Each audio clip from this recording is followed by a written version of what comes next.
Hey guys, welcome back. Okay, so got a new Xbox video for you today. Bit more modern. As you can see, it's the Xbox One.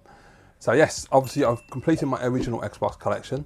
Currently in the process of doing my Xbox 360 collection, and somehow an Xbox One ended up in my collection recently. So yes, so I've not had one for a few years. I originally bought one when it came out in 2013. I had the black one, the day one edition with FIFA. Then eventually I got the white one with Sunset Overdrive, which was a fantastic pack. I love the cover of that, that game's great. And then eventually I did own an Xbox One S, and I've owned a couple of Xbox One X black editions. So yeah, so I've had a few Xboxes over the time. This generation for me has been like PS3 and 360 in that respect. I've bought multiple versions of Xbox, multiple versions of PlayStation. I don't know why, who knows. But yeah, so recently I've just been thinking about this game that's exclusive to Xbox that I really wanted to play again. And so I thought, well, just, you know, go on eBay, see how much Xboxes are selling for at the moment. I didn't know if they would be reasonable or they'd be expensive. As it happens, they're actually quite cheap at the moment. So I looked at the S, I looked at the X. There wasn't much difference in price, and obviously the X is the one to go for if you can get it, because obviously you got the power. I looked at the black one, looked at the white one, decided what I wanted to get, and in the end I went for the 1TB Xbox One X in robot white. So absolutely weighs a ton, by the way. So I can't believe it. I've forgotten how heavy this is, but I absolutely love it in the robot white. It looks fantastic. So as I say, I've had the S before. I really like that in white, and I love the white controller, but the X is slimmer and it looks really, really nice actually. I took it out, I was well impressed with it. Yeah, great condition. Box has got a few dings and stuff, but it's fine. So yeah, I was really surprised that the Xbox Ones are actually pretty reasonably priced. They're not massively expensive, thank God. So yeah, I decided to get it. I haven't had a chance to play it yet, mainly because I don't have broadband. Haven't had broadband for like 2 months now. So they finally came out OpenReach last week and connected it up outside. I'm now waiting for my provider to get off their arse and send an engineer out and connect it, and then I'll have the internet back. Thank God for that. Yeah, I've been stuck using my phone with phone data for 2 months, and trust me, it's not a fun experience. It can be quite stressful at times, especially where I live, because you know the phone signal down here is not particularly great. We have got 5G, but 5G is quite far away, and we don't have any masts anywhere near us, so it's all 4G, and the 4G is in and out, and you have to still stand still in certain places in order to get a signal. It's a total nightmare. So yeah, so I've had a fun 2 months. Right, so got the Xbox One console. Of course, I went and got the game that I was thinking about, and of course I bought a few more. Yeah, I mean, I was amazed actually. Somebody was telling me in the comments today they're actively picking up PS4 games, I think it was at the moment, because they can get them sealed for really good prices. Makes total sense. I mean, to me, I've not gone next gen. I have very little interest in PS5 and the new Xbox, the current Xbox series of consoles. There's a couple of games I'm interested in, but it's not worth the amount of money that it costs to get into at the moment. So for me, Switch, PS4, Xbox One is still current gen. I mean, I still really haven't dived that deep. I've got a few PS4 games. You know, I've used the VR and I love all that, and I've played some Xbox One games, I've played some Switch games, but I've still got so much that I haven't done on each of these consoles and that I need to delve into. So that is the plan eventually. I will, when I've got everything sorted out and I've got a room and everything, and I can set all my consoles back up, I'm going to sit down and play through the games. And I've got a good stack. I've been picking them up sealed. As I say, they're very cheap. They're very easy to come by. And I did go a little crazy, I can't lie, but it had to be done. You know, once you get it in my head and it's like, oh, I want that game, that game, that game, they keep coming up on eBay cheap, so you just end up buying them. Right, so the reason I bought the Xbox One in the very first place was the game that I played on launch back in 2013, which was absolutely brilliant, and that is Ryse, Son of Rome. And this is actually a day one, you can see there, day one 2013 edition. So that's even better, that's proper pure nostalgia right there. I love this, just to show, they're all like this, they've all got the barcode, they're all properly plasticed and sealed up. Yeah, I got that from Retro Games as well, because eBay was very expensive for that game. There was only a couple of copies and they were like 35, 40 quid. I'm not paying that. So I saved a few quid and bought it from Retro Games. So if Jason ever sees this video, thanks mate. Yeah, great game. I really like it. Hack and slash, stunning graphics, set in the Roman era with Boadicea. Got a lot of QTEs, the quick time events, which is not, honestly, are really not my thing. I hate QTEs, but in this game they sort of work really well. I remember as well, at the time, Kinect was bundled with Xbox One, and you could use all the voice commands to fire your arrows and I don't know if there's anything else you could do, but I remember that's the one thing I remember from the game. That was really cool. I actually was really surprised how well the voice commands worked in Kinect. The one thing I loved about Kinect at the time actually was using the Blu-ray player and being able to tell it to play and pause and stop. That was very basic, but it worked, and it felt really good and really futuristic at the time. But yeah, Ryse is the reason I picked up the Xbox. Had to be done. Haven't got Sunset Overdrive yet. I'll definitely be getting that one because I've got to finish that game. I never completed that. I did complete Ryse and I loved it, and it's a real shame it's not got a sequel. Whether it will or not, who knows, but yeah, great game. Right, so onto the other stuff I picked up. So some of these are going to be pretty damn obvious, but nonetheless, I picked up Watch Dogs. I had to get this. I've got it on PS4. Fantastic. Got the original price sticker, which is nice for a tenner. Yeah, brilliant game. I've played it many, many times on both consoles. Absolutely love it. It's one of my favourite open world games, bar none. Don't like the sequel much. I just can't get on with it. Haven't played Legion, but I've been told by you guys in the comments that Legion is actually pretty reasonable. So I will give Legion a try because that's also very cheap at the moment. But the original, I love Aiden as a character. I thought, in fact, I liked all the characters. Geordie being the best one, of course. He was just brilliant, like comic relief in the midst of this really dark storyline.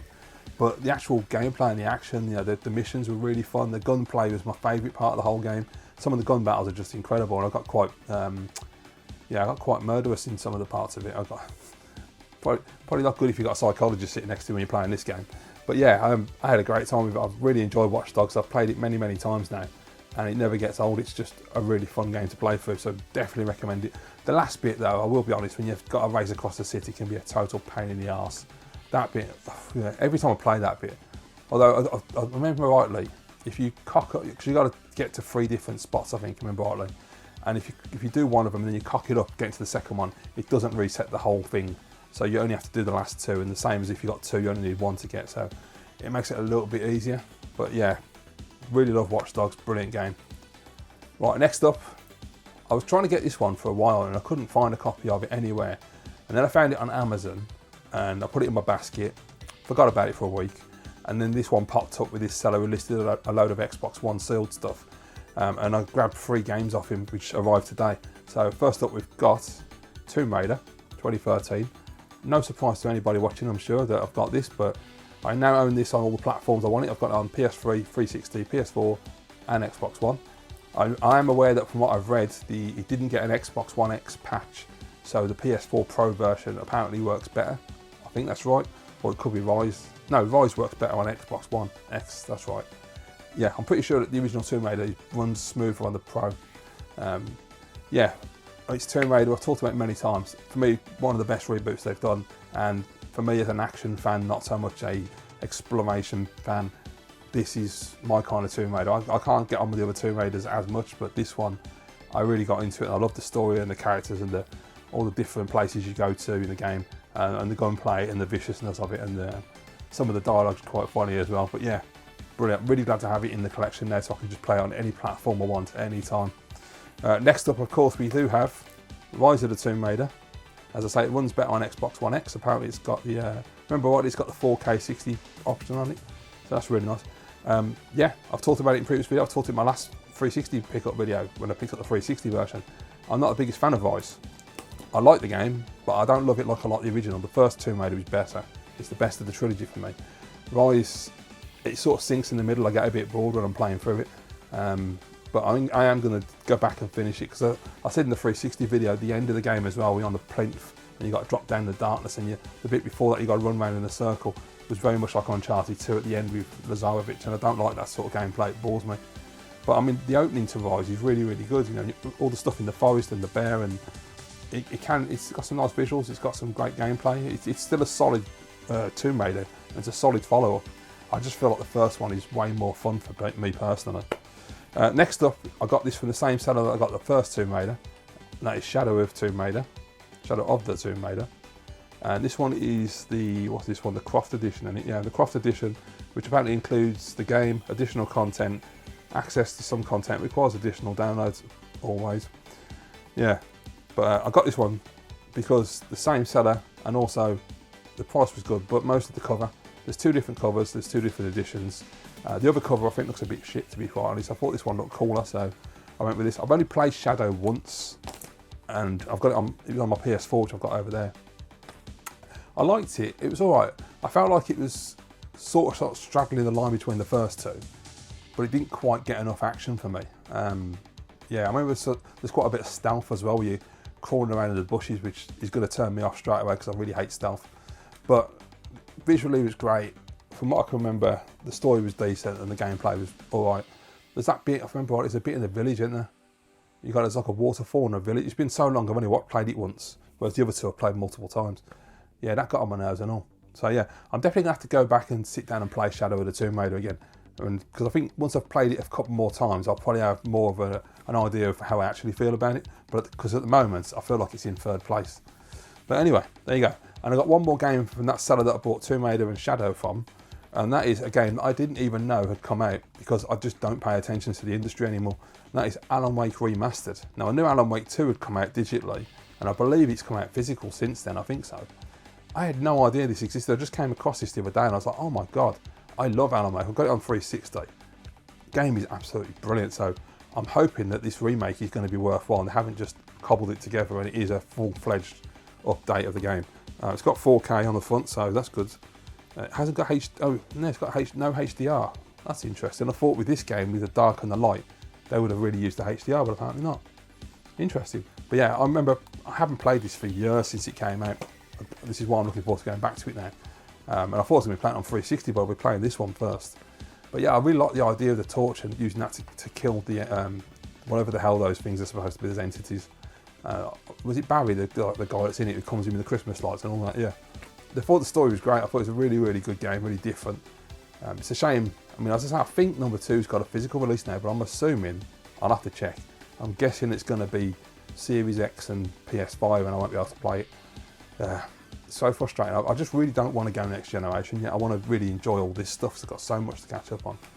Yeah, and as I said, there's not that many games. There's Indiana Jones, GTA 6, the new James Bond game, Perfect Dark if it comes out. Yeah, Alan Wake 2. It's not really a lot, is it? Anyway, right, next up, we have a big stack of Call of Duty, so that may make people turn off, but there you go. I love my Call of Duty campaign, so it had to be done. So I've gone ahead and I've picked up the Call of Duties that I have played this generation. I've got one that I'm waiting for because the seller apparently forgot to post it a week ago. Yeah, so they're going to now post it, so yeah, we'll see when that turns up. And I've also picked up all the COD games that I haven't yet played. I'm aware Black Ops 6 came out last year. That's like 55 quid or something, so that'll wait. I can get to that sometime down the line. I've got plenty of games to be playing. Right, so first up is the one I played back in 2013 at launch, which was Ghosts. One of my favourite campaigns still. Absolutely brilliant game. Love Call of Duty Ghosts. Really great action. I played it on Xbox, PS4 and Wii U back then. The Wii U version, was it? Yeah, it was a Wii U, and it was definitely on the Wii U, I'm sure it was, along with Black Ops 2. Yeah, I'm doubting myself, I'm pretty sure I played it on Wii U.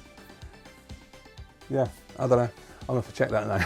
But anyway, no, I've definitely played it on Xbox One and PS4. Yeah, Ghost is a solid campaign. Most of the COD campaigns are, I mean, I don't really find campaigns in COD that I don't enjoy. I've always enjoyed that one.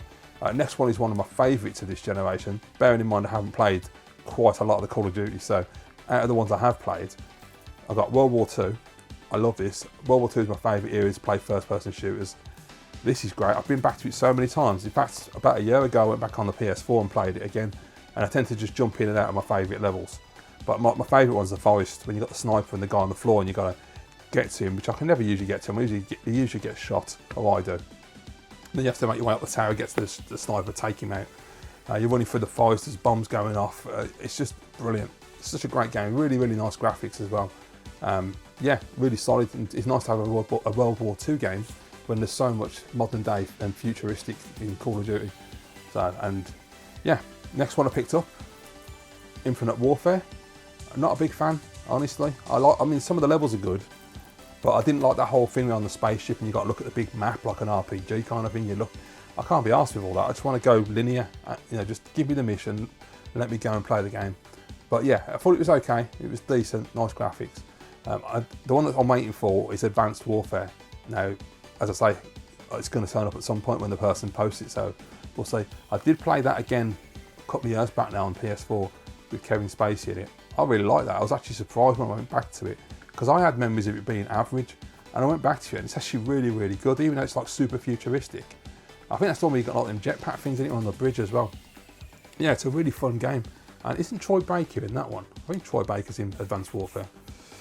Right, so on to the games that I've not played and I'm looking forward to. So this one, I've tried in the past on PS4 and I had no success playing this. Modern Warfare. So yeah, I've tried to play it on PS4 with doing all the updates and all that, and it would just never let me play the campaign. I'm hoping the Xbox One is going to be a little bit easier. It'd probably be the same situation. But I have watched many videos on how to actually get the campaign to work and all the things you have to download, the map packs and God knows what. I've also seen people just saying, turn off the Wi-Fi and it lets you play the campaign. So I'm hoping it's as simple as that. Let me know. Is it that simple or is it complicated? But I really want to play the game because I didn't know that Modern Warfare, I knew that was a completely fresh version, but I also picked up Modern Warfare 2 and Modern Warfare 3. Now I always saw these around, I thought they were remasters of the original series, but apparently there's a remaster of number 4. I think there are actually digital remasters of 2 and 3. I don't think they're physical, I don't know. As I say, I know jack shit about the industry at this point. I'm completely out of touch. But these ones are completely new games. They just have the Modern Warfare moniker. I mean, the guy that's playing Price isn't the original bloke who was in the bill. It's this guy who's British or English. I've seen him in an American TV show a few years back. I can't remember his name. But yeah, I'm looking forward to trying. I'm hoping if I can get them to work and the campaigns are, are just going to open and not get stuck with that stupid multiplayer crap, then I will get to play through the Modern Warfares and enjoy them. Fingers crossed, you know. I think they're supposed to be decent games, so you know, you can't go wrong really, can you? Next one I got is, I think it's Black Ops 5 in it, Cold War. So yeah, I remember seeing a demo of this at E3 many years ago, where they get to the airport and they get in the Jeep and they drive off and there's a whole gunfight on the Jeeps. That looked pretty sweet. I like the Cold War era as well. You know, the Cuban Missile Crisis, and yeah, it should be quite an interesting one to set the storyline next. Obviously, we've had Vietnam with Black Ops before, so they're sort of around the same kind of era. But yeah, it'd be interesting. I think Alex Blue Tonic 78 told me a while back he played it for the first time a couple of years ago, and he thought it was actually a decent little campaign. So I take Alex's word because he knows what he's talking about. So I'm looking forward to trying that one. And I've got one more game, which will come with no surprises, is Vanguard. So yeah, back to World War II again. Thank God for that. So I've heard mixed reviews about this one. Some people would like it, some people don't. Alex told me it was decent, so I'll take his word for it because we both love our World War II games. Yeah, I'm very much looking forward to trying this one out. It's just, you know, I don't really think you can go wrong. I don't think I'm going to dislike it. It's World War II. There ain't much you can do that I'm not going to like. I like enemy front. Most people don't seem to like enemy front, some do. I think that game's great. Well, it's got its problems, but the actual game itself is fun. So yeah, I'm pretty easily pleased when it comes to World War II games. So there you go, that's the Xbox One. I know, quite a bit to start off with. There will be a lot more coming. There's loads of games I want to pick up, like, you know, things like Sleeping Dogs, Mafia Definitive, Mafia 3, there's all the great stuff. I mean, I haven't got Sleeping Dogs, but I've got Mafia and Mafia 3 on the PS4, but I'm just going to get them on Xbox One as well. Same idea as what I'm doing with the 360 and PS3, where if I'm playing a system, I haven't got to keep swapping between consoles to play particular games. So let me know your thoughts down below, guys, and please let me know if there's an easy solution to playing Modern Warfare campaign as well, because yeah, I'm dreading that a little bit. Thanks for watching, see you next time.